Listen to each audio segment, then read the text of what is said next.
And the big question that will be doing the rounds in Parliament today: should Education Minister Hekia Parata stand down following her embarrassing policy U-turn to boost class sizes? Well, here's what Ian Leckie from the New Zealand Educational Institute had to say a few moments ago on breakfast. There was a brave move there by the Minister to actually recognise that the policy was not going to bring about the outcomes in education she was seeking. It should put the whole budget on the table and invite everyone to go over it. I think there's always a start point in saying what new initiatives are we introducing that we could either delay or put on hold or not do. And obviously expensive performance pay systems are one. Charter school systems that are going to be very expensive are another. Well, that's Ian Leckie looking at how the government can still save money in the education sector now they've reversed these cuts. Well, here to answer that is Education Minister Hekia Parata. Good morning, Minister. Thanks very much for joining us. First of all, though, before we talk about education, you were evacuated this morning from this fire, which we hear is all nicely out and in control, but a bit worrying for you all the same? Oh, look, there was absolutely no drama. Everything happened as the drills require it. The firemen were very methodical and very measured. No, look, it went forward in a very straightforward manner. Thank you. Oh, well, we're most relieved. Now, a lot of parents on our feedback have been congratulating you. Ian Leckie, they're saying it was brave. Are you feeling relieved that this seems to be how the momentum has gone since your announcement yesterday?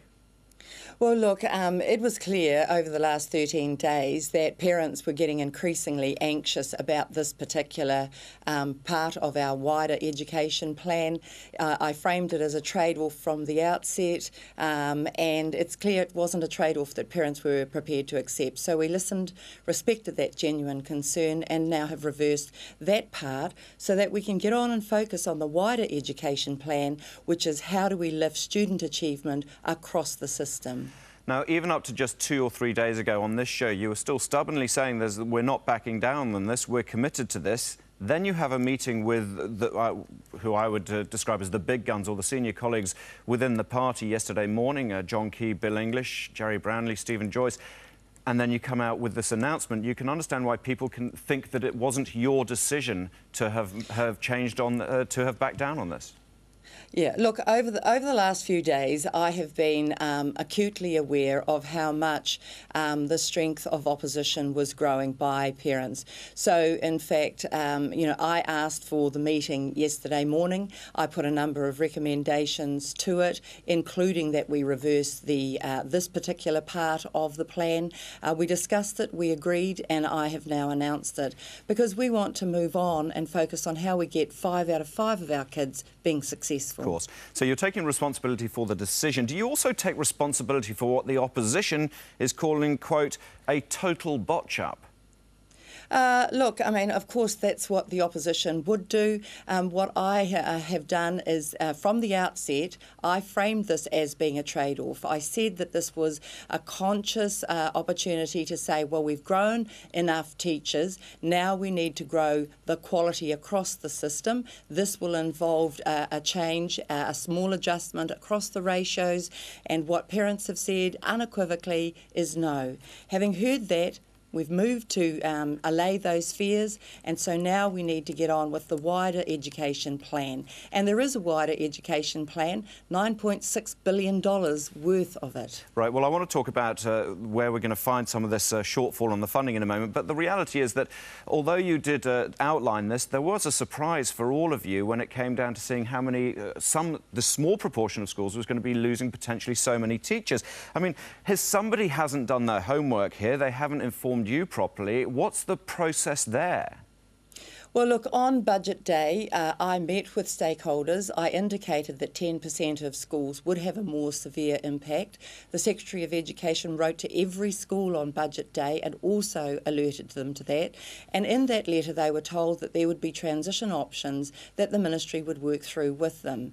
The expectation was that because the provisional rolls are cast in September every year, and every school knows that, and that is how they work out what their staffing entitlement is, that there would be the opportunity to work through that. It became very clear very early that that wasn't satisfactory, and despite putting the 2 FTTE guarantee in last week, that still didn't allay concerns. And so I've been keeping a very close eye on this over those few days, and it became clear that this was not going to be acceptable, so we've reversed it so that we can focus on the future. You've made it clear that you're not going to step down from the portfolio. Have you actually considered it over the last 2 days?